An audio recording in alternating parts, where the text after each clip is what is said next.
تقريبا مفيش انسان على وجه الارض الا وفي انسان تاني ضايقه وزعله، او يعني لو انت عموما في حاجه مضايقاك في الحياه. هقول لك انا بقى على طريقه معرفيه نفسيه، كوجنيتيف بروسيس نبويه النبي صلى الله عليه وسلم مارسها لما شيء ضايقه واحزنه واغضبه. الحاجه دي تساعدك ان انت تبقى اهدى، تبقى احسن. فهي حاجه نفسيه علميه، ولكنها فوق كل ذلك هي شيء نبوي فعله النبي صلى الله عليه وسلم. فركز معايا كده. في قصه مشهوره جدا في غزوه حنين، لما النبي صلى الله عليه وسلم كان بيوزع الغنائم، وكان في الوقت ده في ناس بيتقال عليهم المؤلفه قلوبهم. النبي صلى الله عليه وسلم بيدي شويه ناس كده حاجات من الغنائم يألف قلوبهم للإسلام. والناس دي لما بيدخل معاهم قومهم بيبقى نفع للإسلام. ولما بيدخلوا الإسلام، واحد يقول لك يعني بيرشيهم، يعني يقول لك لا لا، هو بيألف قلوبهم. لما بيدخلوا في الإسلام وييجوا في الدايرة بتاعته هم بيؤمنوا حق، ويعني هو من الآخر بيديهم فرصة بس يتعرفوا على الإسلام. فجي واحد من الناس وهو قاعد بيشوف التقسيمة دي، راح قايل ايه بقى؟ انا عايزك بس تتخيل والله العظيم الراجل ده عمل ايه. قال لك هذه قسمة لم يقصد بها وجه الله. انا عايزك بس تفكر وتتخيل ان اللي اتقال عليه بيقسم الاسم دي ده النبي صلى الله عليه وسلم.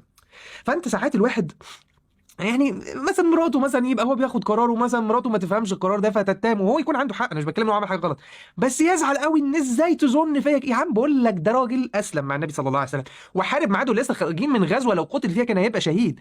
والراجل في لقطه معينه ما قدرش يستوعب الحكمه اللي النبي عليه الصلاه والسلام بيمارسها، واتهم رسول الله صلى الله عليه وسلم ان هو ما قسمش اسمه الحق. تخيل.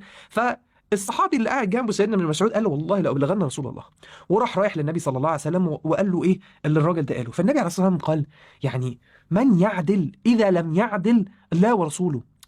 النبي صلى الله عليه وسلم غضب جدا في اللقطه دي. ازاي يعني هو الراجل ده بيقول هذه قسمه لم يرضى بها وجه الله؟ طب لو النبي اللي انزله الله سبحانه وتعالى هو اللي ما قسمش اسم العدل، امال مين اللي هيقسم اسم العدل؟ بعد كده راح النبي صلى الله عليه وسلم قال ايه؟ قال هي دي بقى اللي فيها العمليه النفسيه والبروسيس كلها اللي بنتكلم عليها. قال رحم الله اخي موسى أوذي أكثر من ذلك وصبر. هنا اللقطة دي هي دي العملية المعرفية اللي النبي عليه الصلاة والسلام عملها. لما خد حاجة زعلته أو ضايقته عمل إيه؟ خد الحاجة دي حطها في بحر أوسع منها، حط اللي هو يؤلمه وبص كده في حتة تانية وقال إيه؟ ياه رحم الله أخي موسى، ده قوم بني إسرائيل دول عملوا حاجات أكتر من كده 100 مرة وهو صبر، فسأصبر أنا كمان.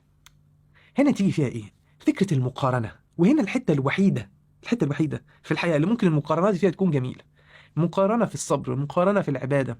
فلما تيجي تبص وانت متضايق كده حد مزعلك انت اقعد تقول بس الراجل اتهم النبي ان هو ما بيقسمش ازمه العدل وهو مؤمن، يعني يا ريته كافر بيتبلع مثلا في حقد ولا بتاع، ده مؤمن ولكن ما استوعبش الموقف ده من النبي صلى الله عليه وسلم واتهمه. فانا مين انا يعني عشان الناس ما تفهمنيش غلط، ولا عشان حد يعني ما يقبلش مني حاجه ولا يعاديني ولا بتاع. هصبر وليه ايه؟ ليه اجر عند الله سبحانه وتعالى. فكره المقارنات بالشكل الاوسع ده لو خدناها على جوانب اخرى من الحياه بتبتدي تساعد الانسان ان هو يكون اهدى. فالنهارده مثلا لما انا وانت قاعدين والله العظيم هي مقارنه، انا عارف ان هي مقارنه ممكن بعض الناس كليشيه، بس لو فكرت فيها بقلبك مش هتبقى كليشيه. النهارده انا وانت قاعدين انت سامعني وشايفني صح؟ غيرك لا يستطيع ان يرى او يسمع. طيب في غيرك بيسمع ويرى لكنه دلوقتي في سرير في المستشفى. في غيرك لو انت ممكن تبقى هتسيب الموبايل دلوقتي وتقوم تدخل الحمام. في غيرك ما بيعرفش يدخل الحمام. في غيرك مش قادر يقوم من على الكرسي. في غيرك ليس له سقف. في غيرك بقاله أكتر من سنة عمال ينزل عليه القنابل والصواريخ. الإنسان لازم يعمل الوسع ده، واستحضار الوسع ده يخليك في أبسط الأشياء. والله لو أنت بقى كل الناس اللي أنا وصفتهم دول في واحد، ولكن الله سبحانه وتعالى مد في عمرك الوقت اللي احنا عايشينه ده فرصة. لازال ما عندكش استغفارة نفسك تقولها، ما عندكش تسبيحة بنخلة في الجنة نفسك تزرعها، ما عندكش كلمة بر حلوة عايز تقولها لأبوك أو أمك، أو كلمة مودة ورحمة عايز تقولها لزوجتك، أو طبطبة وقبلة على رأس حد من أطفالك، أو صدقة تخرجها أو.